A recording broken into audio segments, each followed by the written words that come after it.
那你到底打不打？你到底打不打？通过。美国一开始说要打伊朗，现在暂时又不打。委内瑞拉就算发生了政权更迭，美国人所面临的问题也没改变，这是促使美国人去想我要不要动伊朗。Ladies and gentlemen, welcome the host. 伊朗现在正在动乱当中，那因为伊朗进行了整个非常高强度的讯息封锁，主要是断网。那断网第一时间，马斯克宣布星链免费支援，结果没想到伊朗连星链都给它断，就透过干扰器的方式，星链基本上只剩10%的功能。那更甚者，伊朗还公布了他们在边境所查扣的大量的星链通讯装备走失的一个状况，所以看得出来这一次伊朗其实是有所准备。打了伊朗到底对世界有什么影响？很多人说，哈梅内伊一旦被斩首，教士政权就灭亡了，这个是台湾很多的分析者的主流论调。但我要提出一个挑战，我认为哈梅内伊就算死了，也无法瓦解教士集团。原因是因为教士集团跟整个伊朗的国情政情，他们是深度的一个连结，一种伊斯兰结合世俗的共和这样的概念，之所以会成为这个样子，是有它特殊的历史背景跟政情之所在。所以我们看到了这个其实是结果。美国跟以色列当然非常希望推动伊朗的政权更迭，但是不管是美国还是以色列，假如介入伊朗的政治，有可能让自己陷入没有办法抽身的一个泥淖当中。其实最关键的原因，我们放到20世纪，其实是有2个背景。第一个就是20世纪，其实它是我们人类的历史经验当中前所未有的一个历史经验，就是它转型的迅速、跟多样化、跟复杂性，这个都是前所未有的。另外一个方面就是这个全球化是不是从根本上改变了一个传统国界，或者说这个传统国界有2个意义。第一个是从19世纪末以来形成的一个现代国家的传统国界，第二个是从过去人类长达2-3千年的历史当中所形成的历史传统的文化传统的边界是不是达成了。我觉得这个还差得很远。像伊朗，它的面积在世界上面大概可以排名第16，这样的国家，我想这是它从来没有过的经验，而且这个国家的历史，它甚至于悠久的程度其实是超过中国。当然，我们讲伊朗，它的历史虽然很悠久，但是它的留下来的历史遗产未必完全是正面的。那我们今天看，就是说现代中国它之所以可以摆脱19世纪、20世纪西方对它的一个围堵，在很大程度上是它借用了传统的中国给它留下的遗产，这个遗产当中正面的因素比较多。但是我们看伊朗，比较悲哀的是传统给它的遗产当中有很多是不够正面。那首先是伊朗，它的地理位置其实是蛮尴尬的，它的地理位置是处在欧洲跟亚洲结合部的这个位置，也就是说它其实是一个四面受敌的国家，别人都有可能会打进去，但是它打出来也很困难。所以我们看到从波斯帝古代的几个帝国开始，其实它对外的扩张是有限，它不能打太远，但是被别人征服完全灭亡的状况出现了好几次。那它这个位置，我们放在古代的历史上面非常的不利，放在近代也是一样，因为它基本上没有办法透过它的地缘政治的优势或者经济的优势、战略的优势来为它奠定一个不败的根基。我想亚洲其实有一个国家也是跟它的处境差不多的，那就是朝鲜半岛。这个半岛的地理位置是很糟糕，但是我们知道韩国人也很努力，那韩国今天做到他们今天的这个状态是已经非常不容易了。但是我想这个比较悲观的说，韩国的前途大概也就是最高就到这里了。欧洲一个国家跟这个伊朗有点像，就是波兰。那波兰的位置也是处于东西欧的这种交界地带，那它在历史上面临着很大的悲剧，它也曾经变成一个非常波兰立陶宛帝国这样子的一个非常庞大的组织，但是它也可以说得很小。伊朗，我们回到这个古代，它曾经创造过非常灿烂的文明，但是这个文明里面有一个重大缺失，就是他们所发展出来的经济力其实是有限的，他们的文化也是一个比较尴尬的状态。那传统的波斯，比如说它最为独具特色的很灿烂的文化叫做祆教，就是索罗亚斯德教或者是白火教，有的甚至叫明教都有这种说法。首先这个教它跟伊朗的社会的这种连结其实是比较疏离的，它教本身不像是一种传统民间信仰，它是有一定的哲学的含义、哲学的深度，但是它又缺乏说像一神教那样强烈的一个动员力。那这样它跟伊朗社会的这种连结具有一定的疏离的这种状态。相比之下，中国的儒家思想它不是一个宗教，但是它跟中国社会的连结非常紧密，以至于说2000多年以来，儒家思想跟中国社会的连接没有办法切断。包括东亚社会深受儒家思想影响，就是儒家思想它有非常重要的一个实践力，它不太去讨论哲学问题，但还有重要的实践力。但是儒家思想的缺陷，在东亚他们又找到了佛教乃至于民间信仰的一个集大成道教来作为它的补充。这样的事情没有发生在古波斯。古波斯后来当伊朗的历史上非常重要的中古王朝萨珊王朝被伊斯兰教进攻的时候，他就缺乏这种抵御力了，以至于在这伊斯兰教的进攻面前，整个的天教跟萨珊王朝就完全灭掉了。当然灭掉之后，我想伊朗的基层的一些民族骄傲还在，那使得伊朗在后来到了15世纪的时候去选择伊斯兰教当中的一个少数派，就什叶派作为他的国教。他是用这个去跟伊斯兰教的主流派以及伊斯兰教所代表的一种政治传统所做的一个对抗。他们实际上是透过一种曲线救国的方式，因为曲线救国的方式来保持一个波斯的荣光。但是我想波斯的一种结构性的弱势还是没有改变。那结构性的弱势，但它的一定规模还在。当然我们知道，当伊朗采取了这古代波斯、中古的波斯采用了伊斯兰教作为耶派作为国教之后，他们是处在一个四面受敌的一个状态当中。那他为了自己的生存做了很多的奋斗，包括为了这种生存，他不得不去采取结盟的手段。那结盟是近代的伊朗所采取的一个一贯的方式。我们看到一段时间当中，就是已经到19世纪以后了，他的最大的敌人就是英国跟俄国都想控制他，甚至于俄国对他很坏了，把他北部的一个地方都割走了。今天我们称作亚塞拜然、阿兹拜疆的这个地方，这块地方其实就是传统伊朗。今天我们看到伊朗社会里面所谓的亚塞拜然人还是处于一个优势的地位，15%的人口，他们而且在经济跟宗教文化上影响力相当是相当大。可是他的领土的最重要的部分，它是被之前的俄国占走了，以至于到1920年代，它成为苏联的一部分。对，所谓亚塞拜然社会主义加盟共和国，这个丢掉了。那么英国人对它的经济命脉的掌控又很厉害，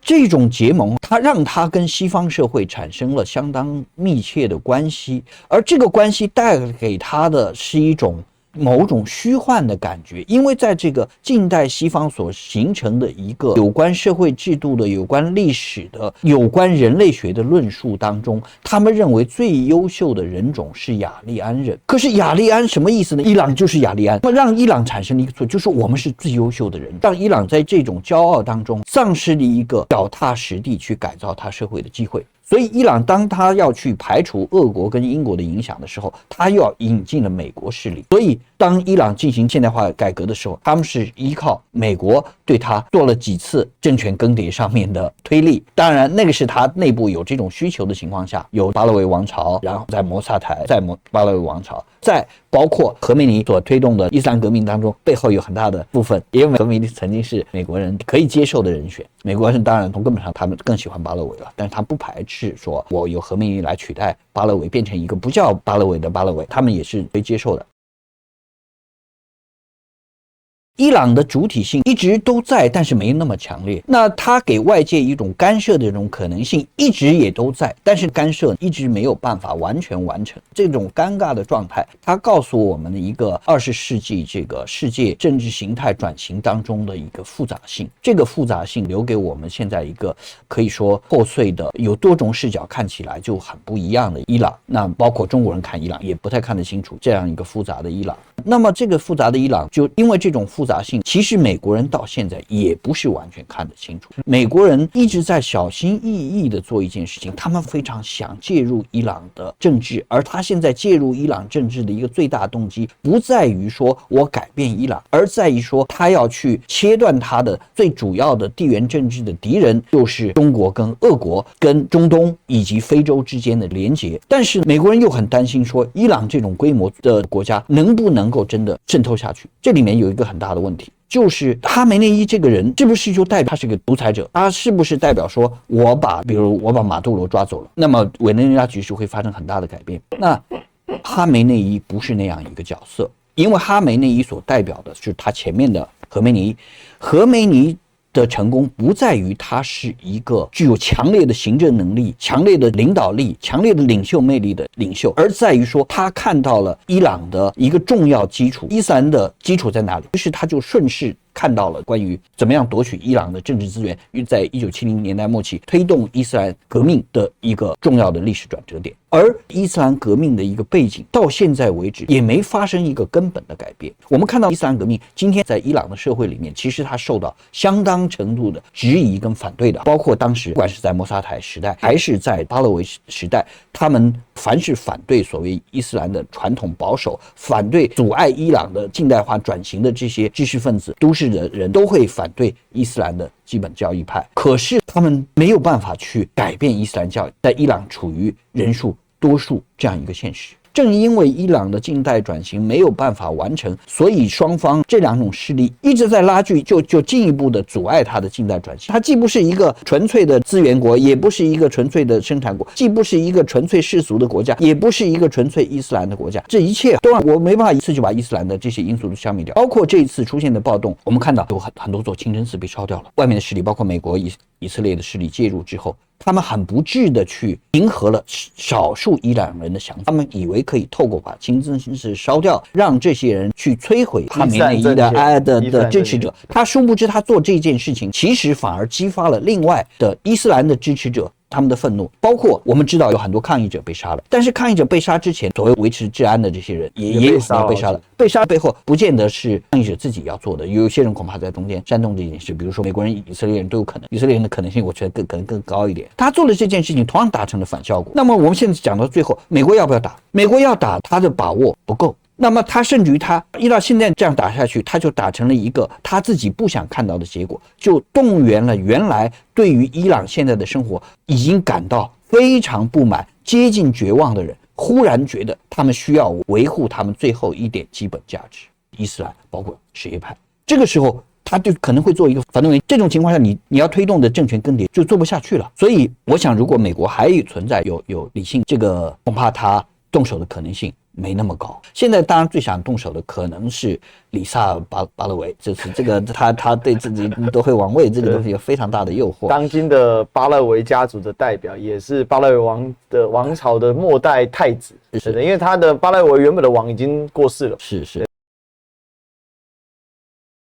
这个9000万人，他们在教育程度跟公民素质上面是高于我们亚洲的一个人口大国。当然，你比印度也要高很多。这个它可能会给人造成一个错觉，觉得伊朗好像没那么强大，是没那么强大，可是也没有那么弱小。我觉得最大的问题在于，根本问题在于美国人无法透彻伊朗。你说伊朗很团结吗？完全不团结，他被渗透的跟筛子一样。但是你说他真的被渗透到筛子呢？但你又说他抓不到哈梅内伊，你也无法一口端教士集团，你杀了那么多科学家，但是伊朗的核武器还在推展，这些科学家也很神奇，他们是脑袋里面装的是保守伊斯兰，但他们却是最先进的就量子领域的研究核武器领域的尖端科学，而且因为他们教育体系很完整，所以你杀了几个科学家，并没有办法把它整个给端掉，因为在伊朗国内已经形成了核科学家的社群，这一点跟北朝鲜主要靠外国技术资源之后去有点式的一些专家，那些专家是点状的，还没有办法形成整个体系化的专家，又有很大的落差。所以我觉得这个是我们一般在讨论伊朗的时候，因为我看这几天不管蓝的绿的节目都在讨论伊朗，但是我觉得讨论伊朗都讨论得非常的肤浅。那这就是我刚才说打不打，老师说不打，我也觉得理性上美国不会打，打了也没有用。但是我接下来要问一个比较深层次的问题，伊朗的特殊性，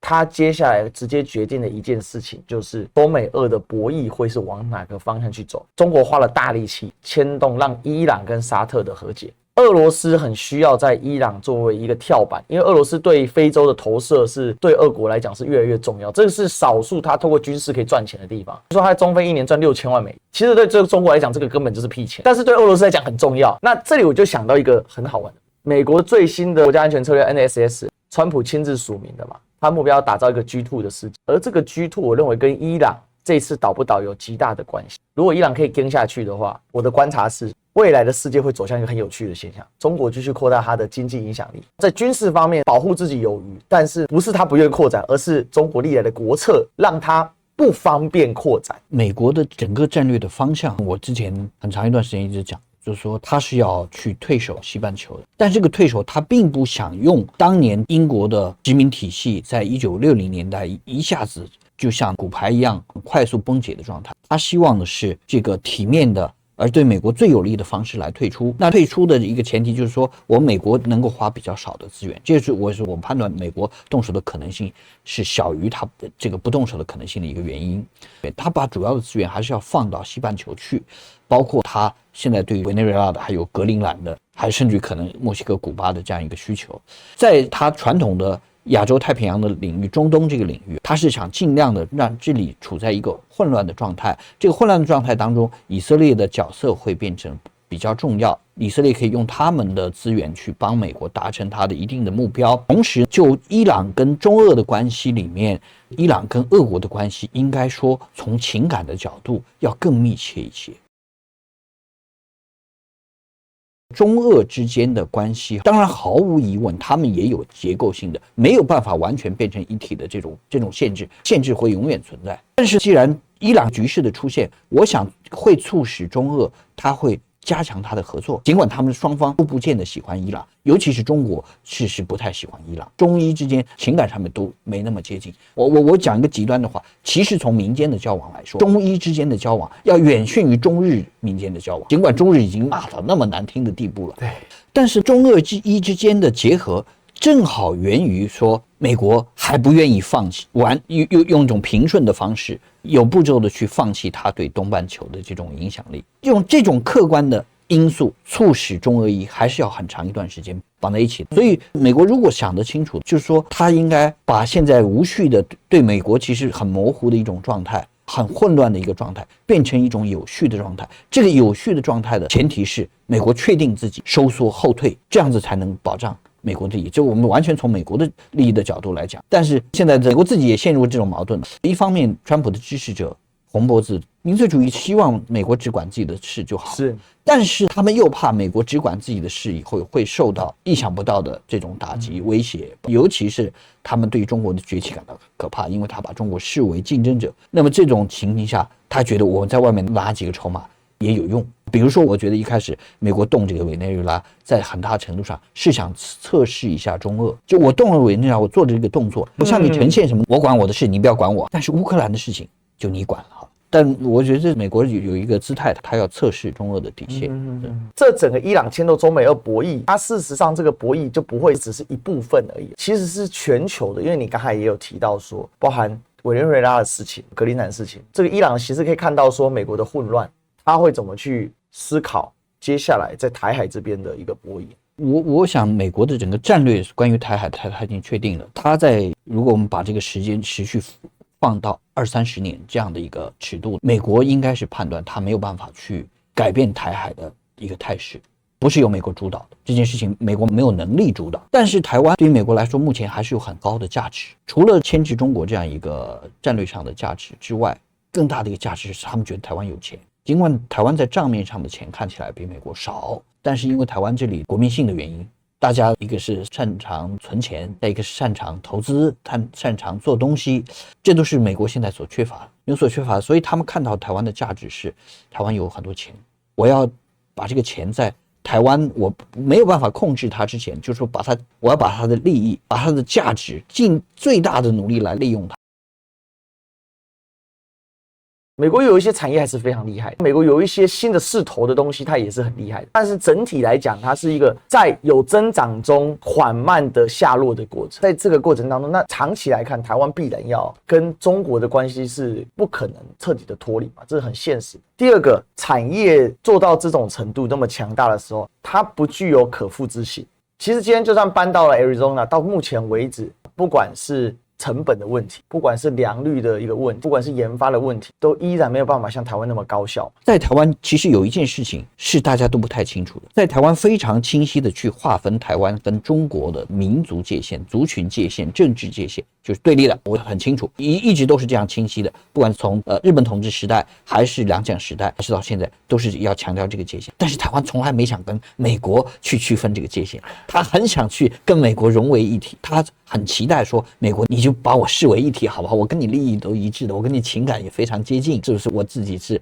我看到老美都很亲切，我甚至把全世界的所有的白人都想象成美国人。但是大家没有注意到，美国人是有非常强烈的米利坚民族主义，你换一句话就叫做孤立主义。美国人向来把自己的利益放在最核心的位置，所以美国人从来没有把自己的利益跟别人的利益混在一起，包括跟他所谓同宗同族同文同种的英国人就是被美国坑掉的。英国人的衰落就是美国人坑他们坑得很惨。我想的也是一个很有趣的一个现象，因为历史尤其在近代中国的衰落这件事情真的是让古老的秩序彻底的混乱，因为这个秩序它中国的衰落并不是中国真的完全不行的，其实是中国没有跟上近代化最大的改变就是工业革命。但是很有趣的是，中国在这一轮争当中到了 4.0 是完全跟上，甚至已经是头部了，甚至已经在超前了。这是回到了我们刚才讲的，为什么美国没办法打伊朗？因为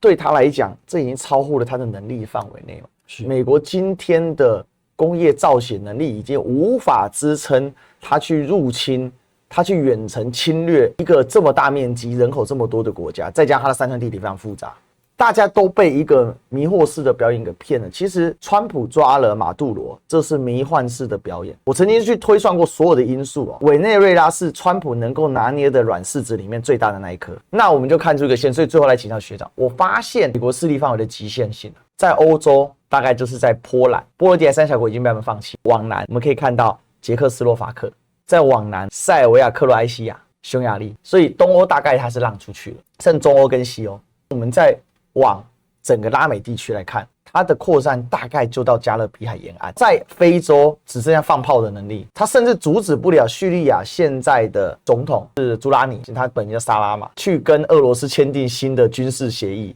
让俄罗斯继续的投射力量到非洲，等于是在不破坏形式上的二战结构上给让出去。所以我看到的具体呈现是：第一个，民进党叫天天不灵，叫地地不应。就2025的正义使命完全没有任何的波澜。第二个是李在明在这里面游刃有余高市长我觉得他也不是无志之人，他是60几年来第一个这么早改选的首相。所以其实伊朗这件事情是看到了整个全球大势大局势的一个变化的一个缩影，但它当然只是呈现其中一角，但是我们是可以看到台海的问题。